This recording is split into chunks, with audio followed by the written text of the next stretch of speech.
Welcome.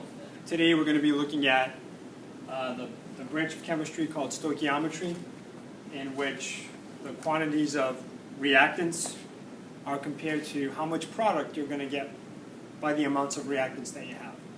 So stoichiometry, the term itself is a funny word. It comes from Old Greek, which means element, stoich, and metry, measurements, like the metric system, measures. So this is the branch of chemistry that deals with quantities of reactants and products. Stoichiometry always allows a chemist to compare reactants to products, reactants to other reactants, and products to other products. And we're always limited by the amount of a certain reactant that we have in our problem, and we call that the limiting reactant. The limiting reactant is always going to limit the chemist on how much product he or she can make. Okay? It's sort of like the analogy is you're trying to make a ham sandwich. If you have all the bread in the world, but only 10 slices of ham, you're only going to make so many pieces of, you're going to only make so many sandwiches based on your ham, which would be your limiting reactant. All right? So let's take a look at some of these. So what kind of information is given in a chemical equation? Well, the first thing that I notice here in red is these terms called coefficients, right? There's 1 mole of this is propane gas, and that reacts with 5 moles of oxygen. So let's think about that for a minute. For every 5 moles of oxygen, we need 1 mole of propane to react with that. So that's a 1 to 5 ratio.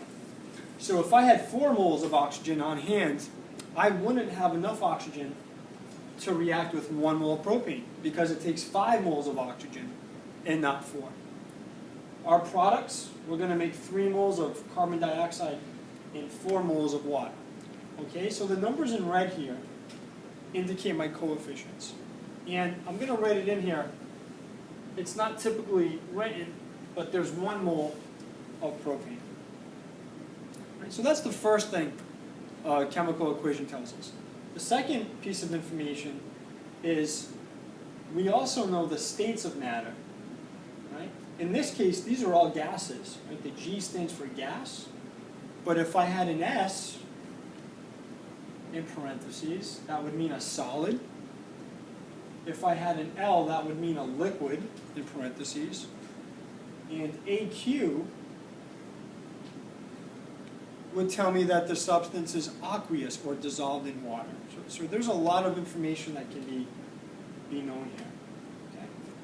Before you establish these ratios, however, you must balance the chemical equation. That's the first rule in any stoichiometry problem, is balance those equations.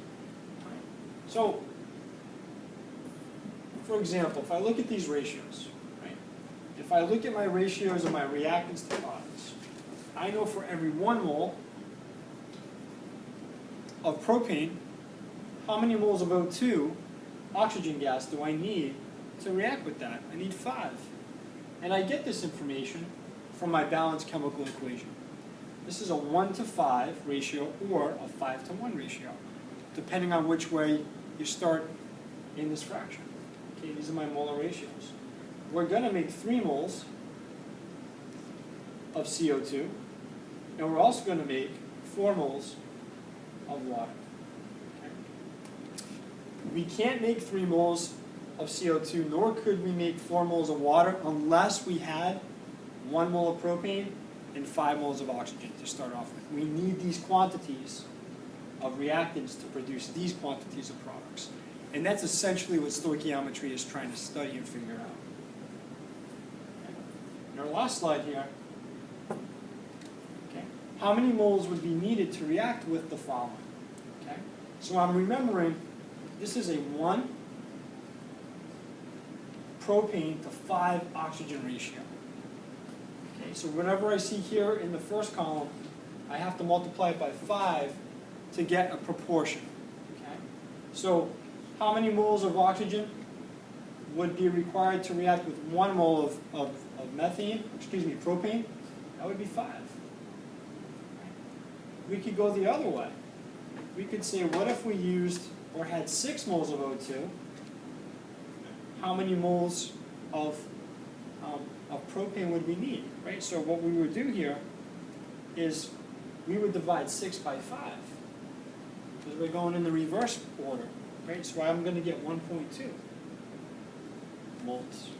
Okay, I divided 6 by 5 to get 1.2. If I have 4 moles of propane, I need 5 times the amount of oxygen. So 4 times 5, we're going to need 20. Right? 20 moles of oxygen gas to react. Well, what if we had 20.5 moles of O2? How many moles of propane would we need? So I would go the other way once again. I would take 20.5 and divide by 5. Right? So 20.5 divided by 5.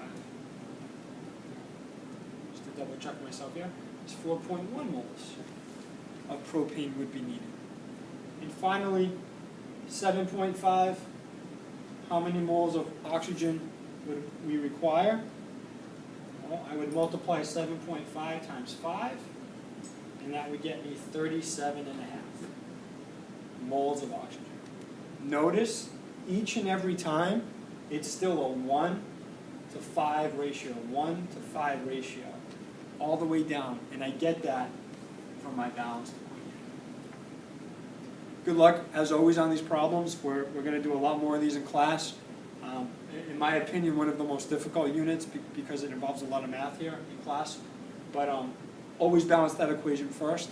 On the next flip video, I'm going to, as always, give you a practice problem to try based on these principles, and we're going to work our way through it. All right, good luck.